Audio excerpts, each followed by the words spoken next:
Okay, welcome to Coffee with Kyle. This is our podcast discussing issues in business and economics.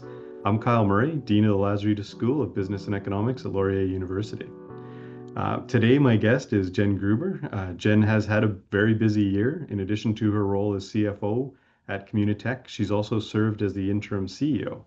And prior to her work at Communitech, Jen spent years in the Canadian Armed Forces, was also almost a decade at Deloitte as an advisor, and has volunteered for a number of organizations, including Send Them Off Smiling, a charitable organization that provides for children in need, and on the audit committee of the Waterloo Catholic School Board.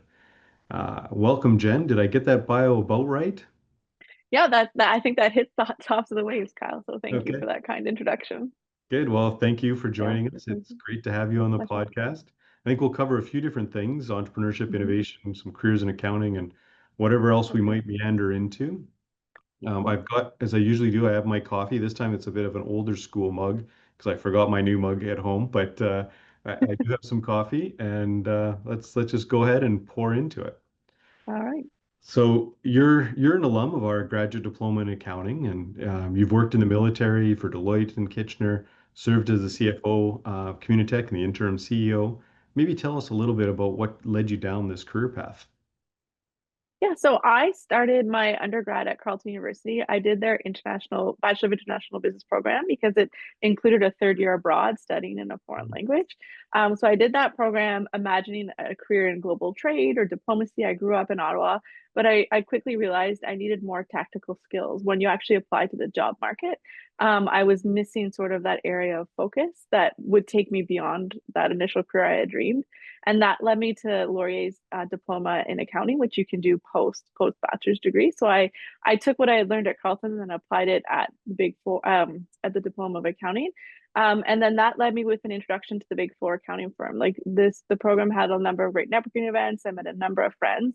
And before I even graduated from that program, I had a full-time offer with Deloitte to start in their advisory practice here in Kitchener. So it was a great introduction for me and sort of led me down the path to accounting. Otherwise, I don't know where I may have gone back to Ottawa and retried my hand at global affairs. So super thankful for the opportunity that Laurier provided me. And I think accounting is just one of those interesting paths where it's an entry level skill, but it can take you across a number of industries and fields. And so it's a really great career to get started in if you're not really sure what your long term career path is. And I'm one of the fortunate few who have bounced around a little bit, but ended up sort of, as a CFO at a great growing tech hub in Kitchener Waterloo.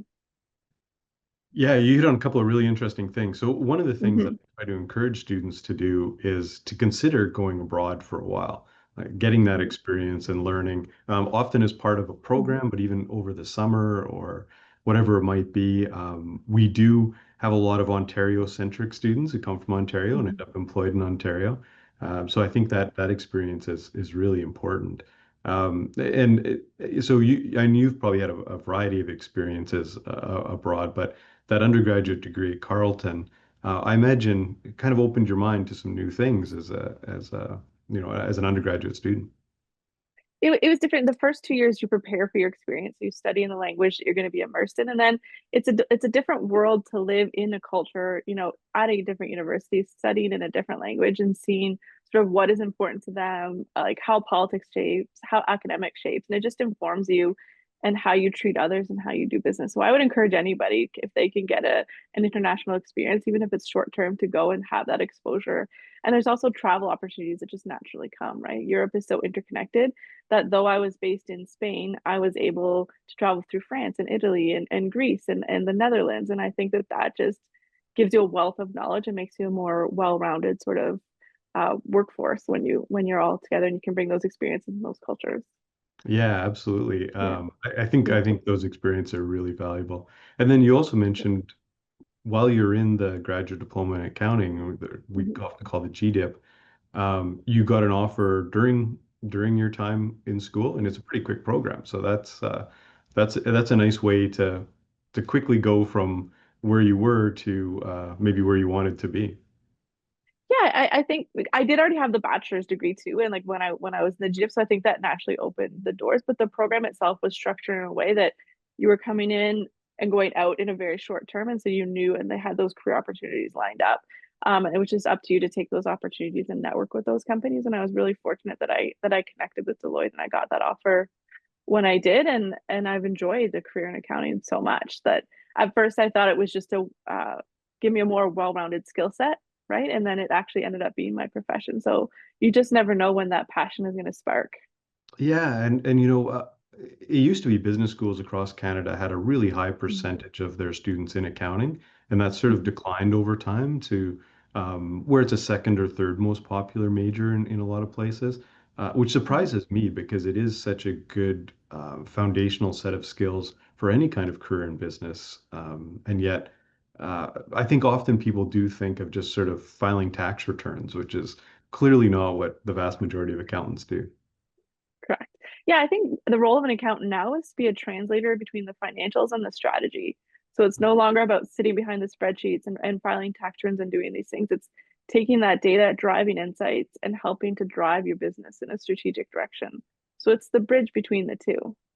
Yeah, and so important. I mean, I find this at universities too, but if you Mhm. don't understand the financial side of your business, it's really hard to drive the strategy, right? I mean, those two have to go hand Yeah. in. Yeah, rarely is any key decision made at Communitech without acknowledging the financial implication or the strategic direction or things that we have, because as a business, right, you need to make sure Right. that your house is in order if you're going to make decisions. And so I think that's true of any business. The finance leader is going to be a key part of any important decision making, and I've enjoyed sort of being in that seat. And I think that being in that position is what entrusted the board to give me the interim CEO position. So it's somebody who knew how to steward the finances, had input into the strategic direction, and could be like a good custodian of the org while they searched for the next leader. Yeah, that makes a lot of sense. Okay, so not everybody Mm-hmm. who's listening to the podcast will be familiar with Communitech. It's an Mm-hmm. iconic organization in the area. Yeah. When I first arrived in the region of Waterloo, it's one of the first places I heard about. But maybe tell us a little bit more about Communitech and its history and what it's up to today. Mhm.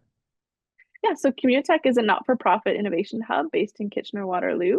We were founded in 1997, sorry, by a group of founders wanting to support founders and the entrepreneurial sort of spirit that we have here in Waterloo region. And our goal is to help Canadian tech founders start, grow, and succeed. We want to create a strong and robust innovation ecosystem, centered here in Waterloo, but that creates a robust Canadian economy. And we want our companies to be able to compete globally. And so we help them with things like access to talent, panel of advisors, introductions to capital, and programming that can help them accelerate their business on the way along the journey. And we also offer space. And so if there's somebody who is wanting to start a business and network with their peers and go to a place where they can, have free Wi-Fi and coffee, and get introductions to experts and others, they can always come down to the hub, downtown Kitchener, and we're happy to support them in that way as well. Yeah, and it's a wonderful space. I've been there once. I need to get back there again Mhm. sometime soon, but it's Yeah, and a we great we space. recently renovated, so June 18th is our open house. And so if you're Okay. available to come down for a tour of the new space, we'd love to have you. Yeah, I'd love to come see it. That would be great. And I Yeah. think it's the Yeah. kind of thing that our students and others in the community should also make Mhm. sure they get a chance to see because it is a good space for entrepreneurs. There's some good Mhm. coffee. There's a buzz in the space, and Mhm. those are the kind of things that can lead to some interesting ideas. And then you Yeah. mentioned too serving, and I've mentioned you served as interim CEO. What Mhm. was that like? That must have been a little bit different in your career path to get kind of thrust into the leadership role. And I Yeah. know having done like an acting dean role, that can be quite challenging because you're not there permanently, but you have all the Mhm. responsibility. Yeah, it was interesting. I had sort of foreshadowed a little bit in that I acted as sort of a second in command to the previous CEO. So in times of travel or vacation, I stepped in, and so I thought I had a good idea of what the leadership position would entail. But actually, when you're the leader and the buck stops with you, it's a different level of responsibility. All the questions come to you, and it really maxed a different side of my brain. It was more social and strategic and being out in the community, and I missed the comfort of my spreadsheets and my financial decisions. Like it was much more out of my comfort zone, but it encouraged me to grow in a way that I didn't expect. Like I made a lot of new friends, I grew my network, and I sort of tried to help position Communitech for the new CEO to come forward, and sort of start their strategy. But it was how do I continue the company on this strategic direction, but not make too many changes, knowing that new leadership, to your point, was coming in. And so it's a little bit of an awkward phase with an unknown timeline. But we're so thankful that Sheldon McCormick has started as the new CEO, and I'm thrilled to see where Communitech is going to go under his direction. Yeah, well, I can kind of relate to that. So my own experience was as a faculty member, kind of looked at what deans did and thought that seems like a fairly straightforward. Yeah, I can do this. Yeah, Like, I can do yeah. that. It doesn't, and then I spent 4 years as a vice dean. So like you said, sort of second in command, often stepping in, often doing what, was a lot of the dean-like responsibilities.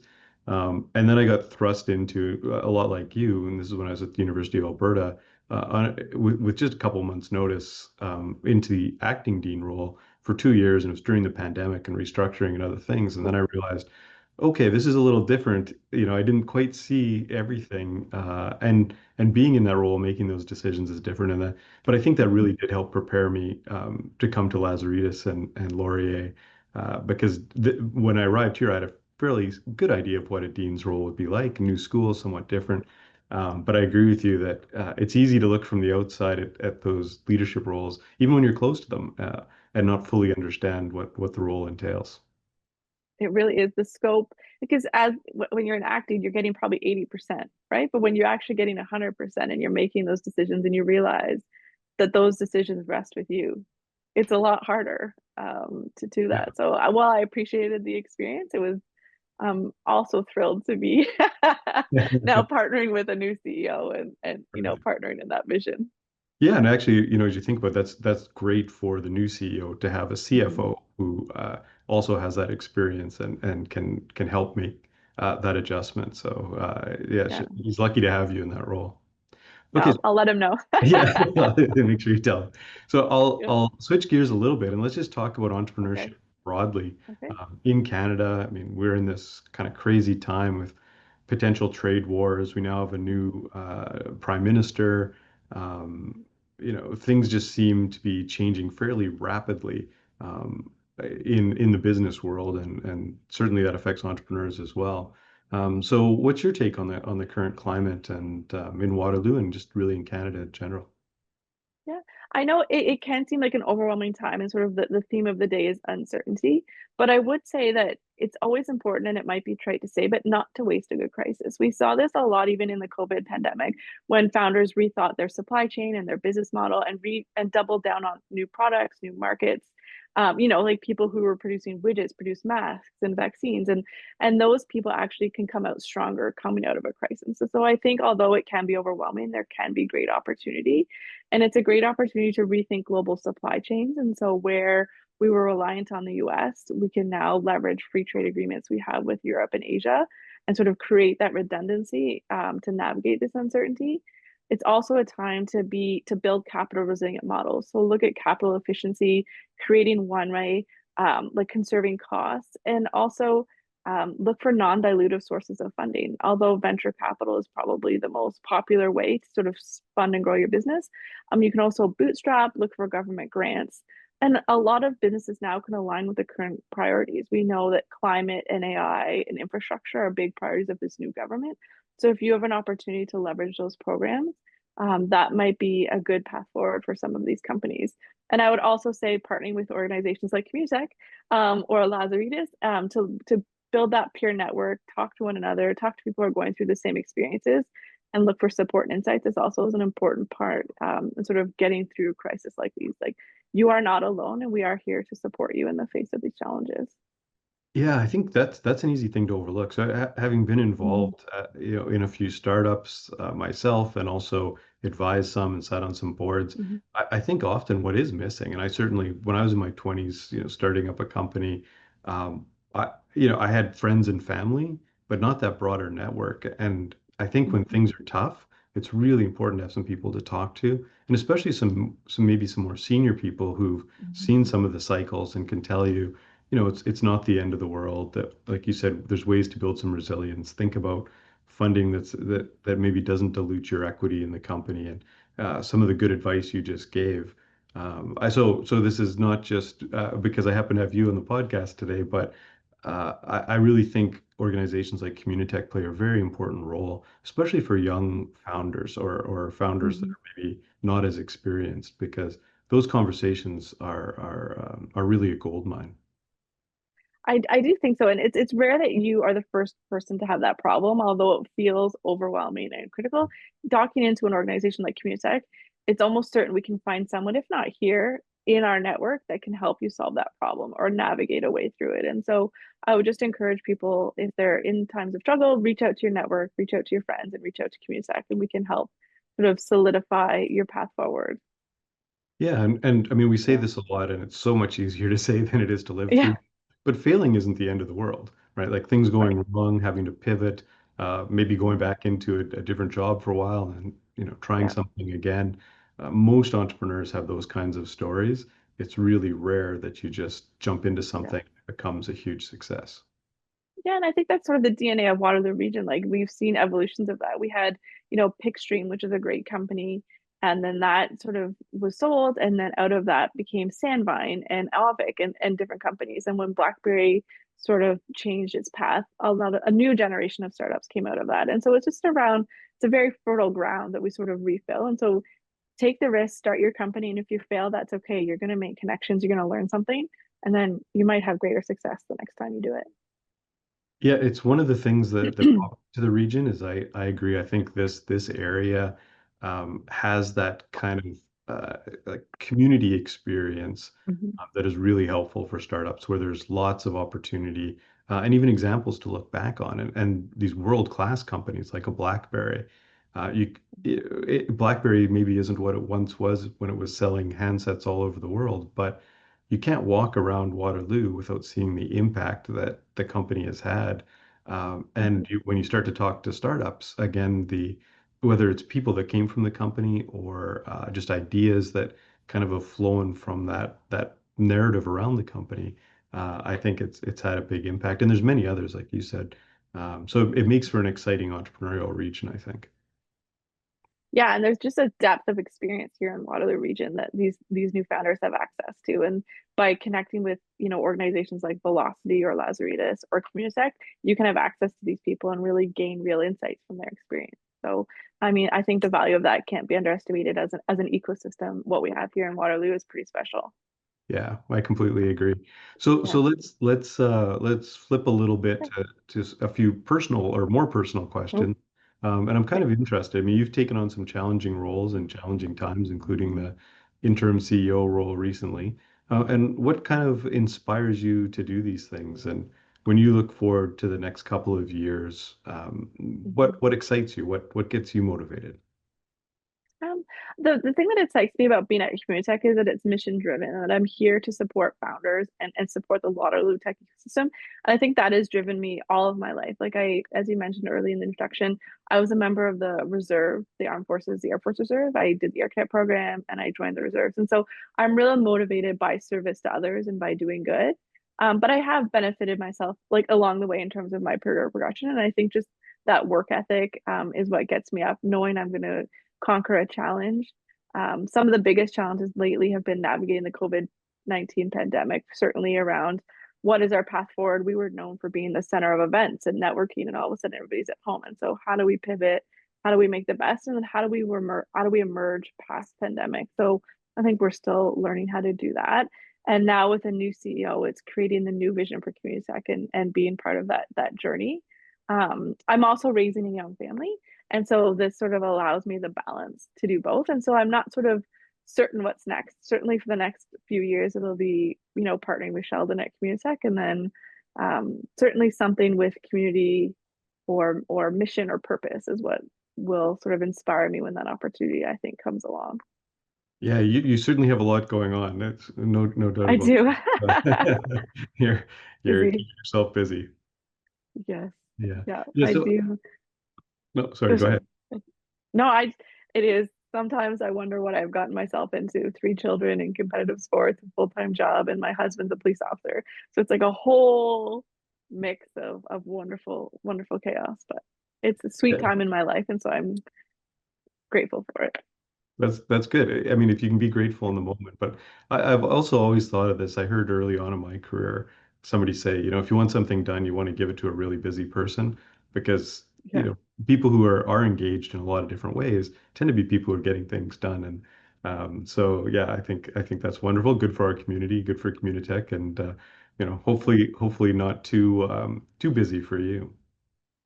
No, well, thank you. I just came back from vacation, so I'm feeling refreshed Great. and ready to go. So you talked about it a little bit, but maybe Yeah, talk a little bit yeah, more about what's really rewarding in your work, and yeah, if someone's thinking about a career in accounting, yeah. what should they be thinking about? I think being a CPA is more about spreadsheets. I think the thing that I love about the CPA profession is that there is a guidebook. There's an actual handbook that if you have a question or a problem, there's a precedent that you can go to and research. But what you can do is then take that and apply it with your own real life experience and be that strategic partner and advisor. You're translating between the finances and the data of your organization into what does this mean and how we move forward. And so I think if you're interested in like that complex problem solving, but you really like rules in a specific subset, it's a great profession to go into, and it opens the doors to so many fields and opportunities, whether you want to work in a hospital or if you want to work in tech or you want to work for a community foundation. Everybody has a finance department and everybody needs that sort of strategic partner. So it's very open in terms of the opportunities it can provide, particularly in Waterloo region where the network is so vast. And I think one of the things that is exciting or that is changing in the CA field is certainly technology. You know, AI is an emerging technology, and I think that accountants are going to have to become proficient in using that technology and then just layering on their insights and their decision making. So it's going to be less about tying out, you know, lead sheets and calculating statements because we're going to have AI that can do that, but sort of translating into what does this mean for the business for the future. And so I think any future CPAs should be thinking about not only the accounting handbook, but how can I use technology and how familiar am I and how at ease am I with using that technology? Because I think that's going to be a big part of the profession going forward. We're seeing that, you know, widespread across the tech sector. Yeah, and I think that should be exciting for younger people thinking Mm-hmm. about a career Mm-hmm. that Right. accounting is there's still be some technical skills that you'll require, but it's not going to be as technical as computers and machines can do more. And it's going to Mm-hmm. be more about that strategy and more about the human side of it, and taking the data and the numbers and the kind of financial statements and turning those into business plans and strategies and tactics and all the stuff that I would enjoy myself in a business, as much Yeah. as I enjoy spreadsheets as well. I kind of think it's exciting for young people who get to think more conceptually and creatively, and we'll have more assistance from just better tools, really, to work with. Yeah. Yeah, when I went into my UFE, I'm a CA sort of by trade. So when I went into my UFE, I carried two books of the Tax Act and one book of the accounting, and they were tabbed. And so if you had a question, you had to go back, you had to research it. But now that can all be done through AI. And so where your value is in the output. Like how are you solving the problem in a creative way using your experience? And I think that's pretty exciting for people that they're going to be able to apply their mindset. And it is a field where technology is going to be accessible. And so for young people who've grown up with technology, it's an exciting time. It's not sort of that old sort of, you know, pocket protector glasses profession, you know, it's sort of on the cutting edge. And so hopefully people find it appealing. Yeah, I couldn't agree more. Okay, so one last question. It's kind of a tough one, and Sure. I always find it a tough one to answer. Me But too. what is the biggest, or maybe one of the biggest lessons that you've learned in your career? I think, especially just coming out of my interim CEO role, that leadership is about trust and clarity. Like whether you're running a team or an organization, you need to communicate openly and you need to stay grounded in your values. I think people, especially in accounting, I would present the data, but I need to now know how to communicate it and bring people along on the journey and explain it in a way that people understand and are aligned on the mission. So I've really had to work on my communication, and I think that is just something that I learned through both my travel and my time in the accounting profession. So, communication, leading with clarity, and building resilience in your org in uncertain times are the biggest lessons that I've certainly learned in the past 12 months, and that I'm hoping to carry forward.